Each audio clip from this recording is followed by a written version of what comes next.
Start going there. So, I'm here today. I am at Verst Logistics. I am. We're going to talk to Tanner. Tanner, do you think you could tell us a little bit about yourself, what Sure. you do here, what maybe you've done before?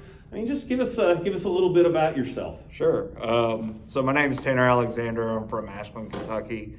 In 2015, I moved up to Louisville, Kentucky. There I started working for a company called Zenith Logistics. It's a sister company to Verst. What they do is they do grocery distribution for Kroger. I started there as an order selector. Ended up after... What's an order selector? Order selector is you get a work assignment, orders. You go with power equipment, forklift, LTO machine, anything like that you go through the lanes of the warehouse, and then you pick the orders that get sent out to the chain branches. So were you using like handheld RF guns, or maybe you had something strapped to your arm, or was it voice picking? Or? Yeah, so the voice picking portion. Oh, really? It's okay. really cool. It was based off of a Bluetooth. Mm-hmm. All the work assignments were system oriented, so they would come through the Bluetooth speakers. They would tell us where we would need to go, how many cases that we needed to pick, and then move us on to the next location. And within that, you had to build a case. So be on a blue chip pallet. It had to be stacked up as tall as I am, 6'1", all the way up to the top part of my middle finger. Had to be stacked, quality driven in the sense of making sure that's not going to fall over or anything like that, and then wrapped. So some work assignments, they would be 400 cases, some of them would be 2 cases. It just kind of depends. I mean, I'm sure the cases were all sorts of different sizes, shapes. They probably didn't always make a perfect pallet. Yeah, and with grocery, and with that distribution center, it had 3 departments. It had the grocery department, so you're talking about your toilet paper, canned goods. You had detergents, things like that. Then you had the perishable department, which was your greens, so cabbages, carrots, corn stalks, things like that. Had the meat department with that as well, anything that is refrigerated. And then you had the freezer department, which the freezer, it stayed at negative 20 degrees. You had to have specific clothing, PPEs on whenever you would go in there. And that's all your frozen food, your ice creams, your frozen meals, things like that. Minus 20. Yeah, wow. It was very cold. Yeah. So, I mean, as far as, I know now all of a sudden that you say Zenith Logistics, mm-hmm. I can picture trucks that say Kroger on them, but they had the name, I think the trailer numbers were like ZEN that I see on the road that are backed up. And so, I mean, you've got a company that in Zenith Logistics is taking care of something that, I mean, most people just figure that, I mean, Kroger, they just do it all themselves. That's what they do. And in reality, I mean, they call in individuals that are, we're calling companies that can just focus on the distribution part of it, as opposed to all the other things that Kroger's doing. And with larger companies like Kroger, a lot of the distribution that are going to the chain restaurants is not technically Kroger. Mm-hmm. A lot of it is these 3PL companies who come in, who can manage the distribution and things like that. I know that the one that I was in Louisville, we distributed all the way to Illinois, parts of Ohio, because there is a distribution center up here, Tennessee, Kentucky, and Indiana. So we had, once I moved up to management there, is when I really got the broad picture of what it was that we were doing. And I was working a night shift there, and we were sending out 160, 170 routes per night. Wow. Yeah. Wow. Very impressive. I know that if you walk into a Kroger at a certain time, of the day, usually, I mean, sometimes it's early evening, but most oftentimes it's later in the evening. I mean, you see the Kroger employees, they're bringing out these pallets that are blue. He referred to them as check pallets. And I mean, you see the pallets that are being built by Zenith Logistics that have come in on a truck. And then there are Kroger employees at the store that are putting them where they putting them away where they go. And with stacking those, it's kind of like being a professional Tetris player. I bet. Yeah. So you got to make everything fit. It's got to stay in between the confine lines of the pallet, and it's got to stack way up so they can fill as much as they can in a trailer at a time. And not fall over. And low quality, that was a big thing. So, yes, sir. Now, you mentioned that you had moved into management at Zenith. I mean, how did that take place? I mean, you were an order selector. I mean, how do you make that transition? So the one thing that I had in my back pocket was that I was college educated. I had 2 degrees, one in business and then one in psychology. So it was a psychology with an emphasis in business. Okay. I knew that it wasn't necessarily that I was proving my best self by being an order selector, that there were other things that I had capabilities and things that I wanted to learn with moving into a management position. Okay. So really what it came down to, I was in the order selector position for six months, and I just asked questions. Big thing was just trying to find out, how does this operate? Like, I know that I'm only seeing just like the outer layer of an onion whenever I'm doing my order selector, or if I'm doing LTO work with replenishments. I'm only seeing just what is the big picture of all this? Why are we doing the things that we do? And I had a supervisor who he's still a mentor toward me. He's still the operations manager down there on the first shift. And he was able to really paint the picture for me and to explain, the degree of importance that we had as order selectors and people on the floor, making sure that these things, because this is food that's going to everyone, right? Anyone in a 500-mile radius, guess what? They're getting their food from here if they're shopping at Kroger.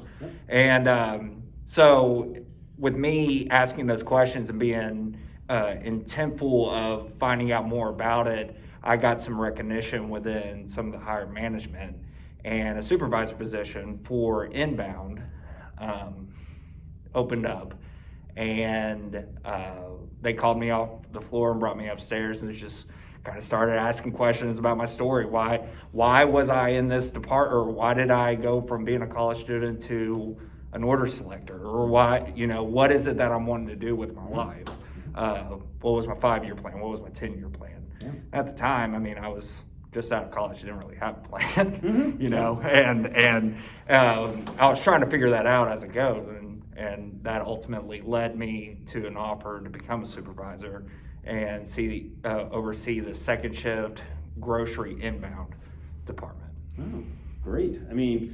It's definitely, I'm sure there's some people that were order selectors that they were perfectly happy absolutely doing what they were doing, but you've got other people that have some interest in doing something else, as you said, asking questions.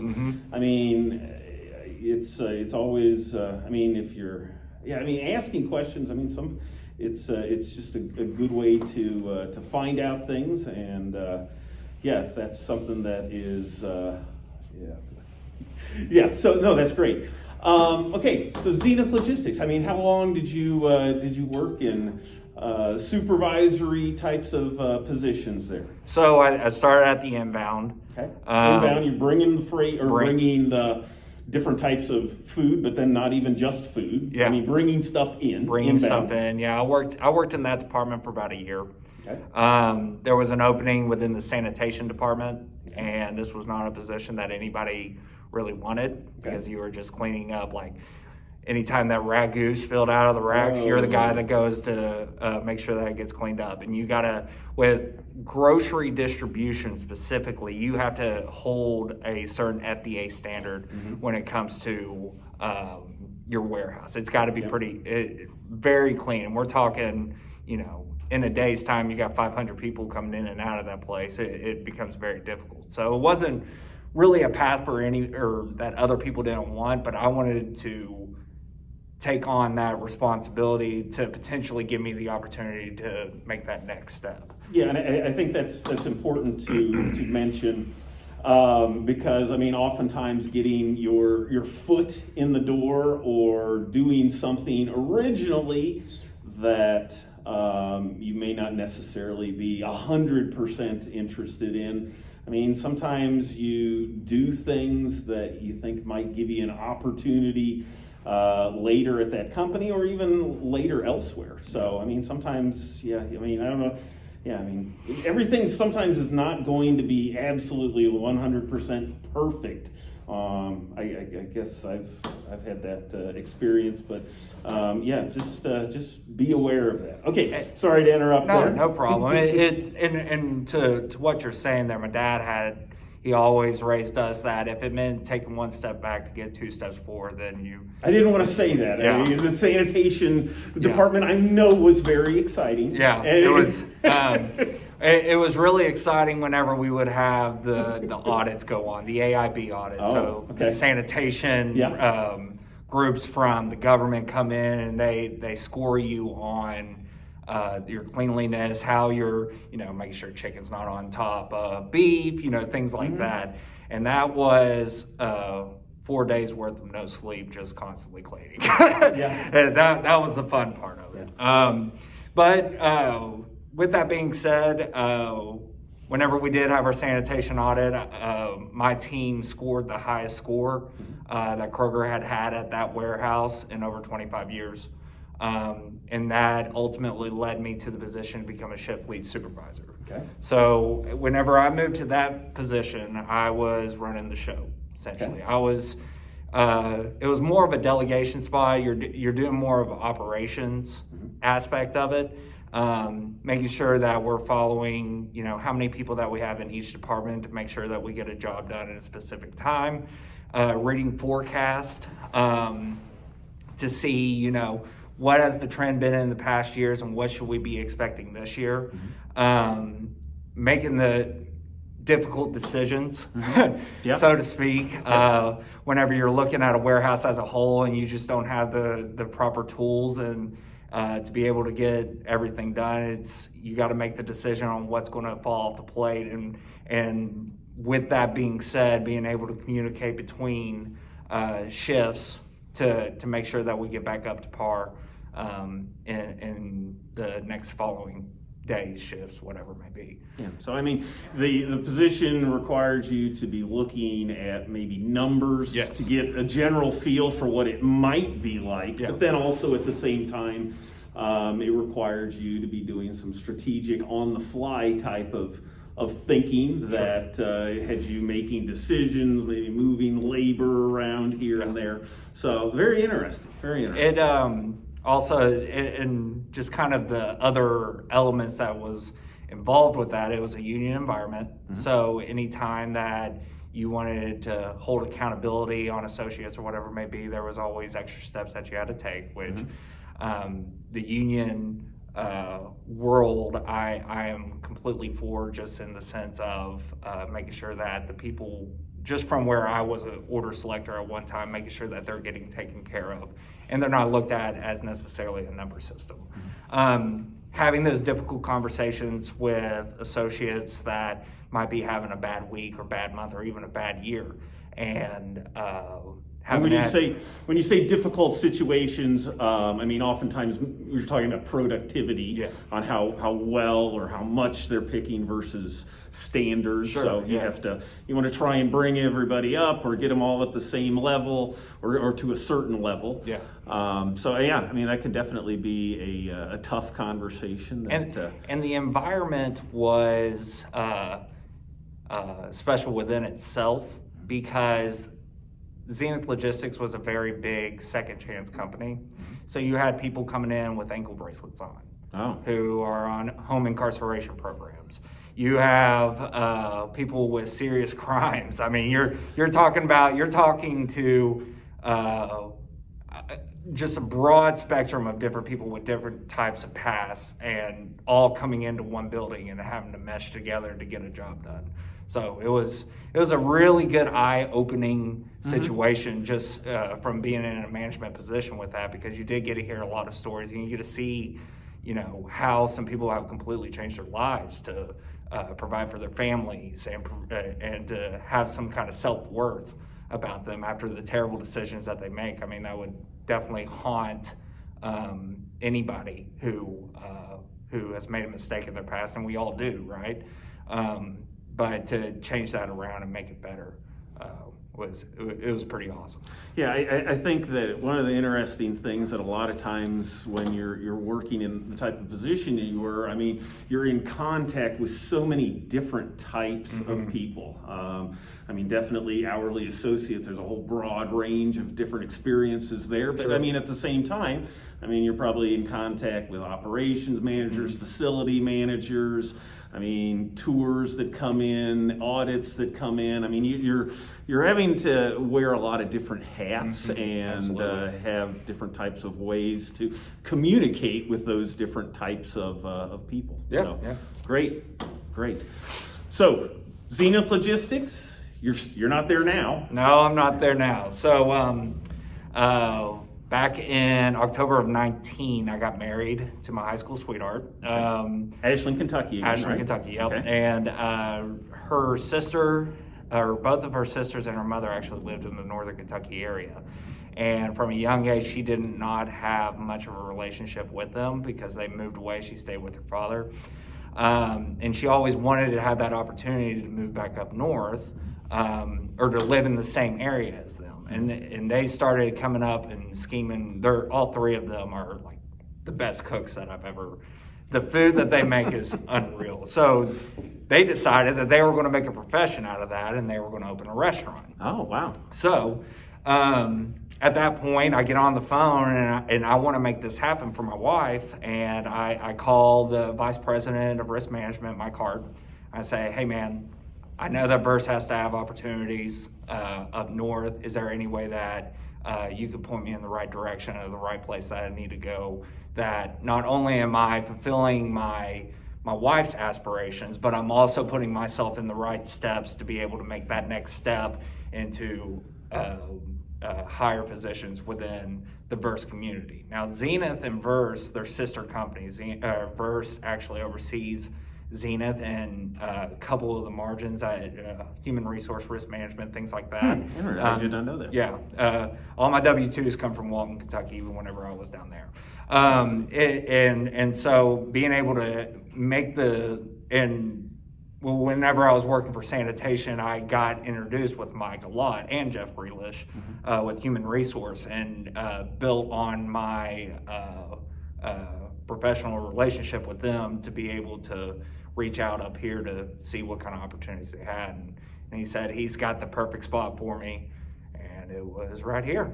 Yeah, I mean, I think one of the things, I mean, a lot of jobs that sometimes people have, I mean, they might be in just one geographic area of the United States, or if you're working for a certain company, maybe they're in an industry that might only be in a certain part of the country. But I mean, logistics is something that if you have experience, if you have a track record of success, I mean, there's a lot of opportunities in just about anywhere in the United States. And it is quite easy to oftentimes move around. Yep. If you do have that background and that ability to be successful. So great. Yep. Okay, so you ended up, was it here? Yeah, was it somewhere? here. Okay, Yeah. so it was right here. Okay. Yep. So beginning of January, I interview up here. I got a job offer at the end of January. Started up here the day after the Super Bowl last year. Oh, okay. That's how I remember it. Yeah. Big football guy. Yep. So we started the moving process. I came up to B19 working with Toyota, which auto parts was a completely different realm in which I had not been experienced with, but in my mind, it's, you bring you bring product in one side, you send it out the other. It's universal. Yeah, exactly. So we move up here and started working for Eric here at B19, And it opened my eyes that there are two different types of warehouses in this world. I went from managing 250 associates to managing 18 now? 18. You get a difference in performance out of that. You get a different experience out of the personal interaction that you have with associates. You get to really get to know them. You get to know them, sure. All the way down to what their kids' names are, what sporting event that they're going to be doing this weekend, asking about that.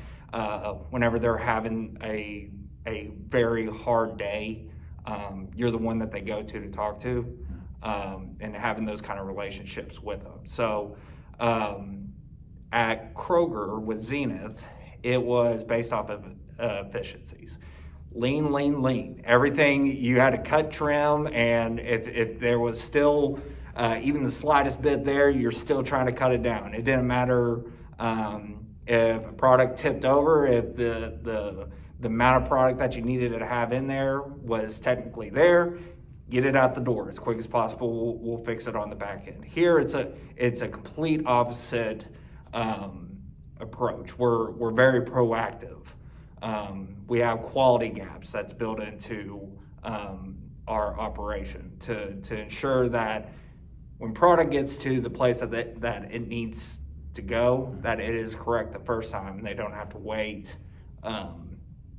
extra days for the right thing, just because of the nature of the business. Yeah. So but you're still, obviously, you're still really focusing on. You are cutting, you're trimming, but it's just a little different philosophy. In the company, and each company is different. They've all got their own way that each company works. So it's important to always find a company that you think you will mesh with. So that's great. Sure. Let's see. I don't know if let me just stop right here.